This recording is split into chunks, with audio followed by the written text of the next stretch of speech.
นักกีฬาสู้จนสุดใจพายด้วยแห่งศรัทธา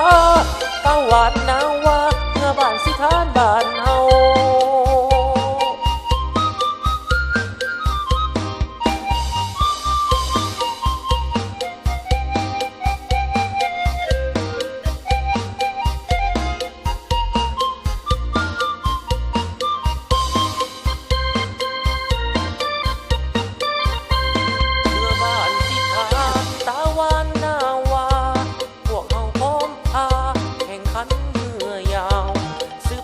ประเพณีอันดีงามของเรา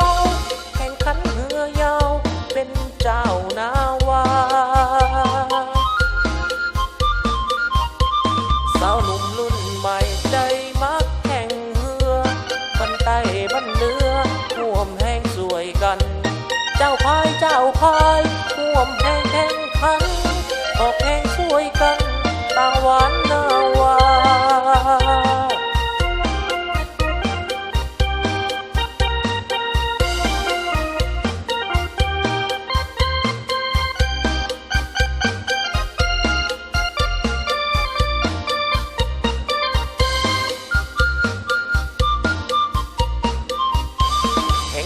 ยามใด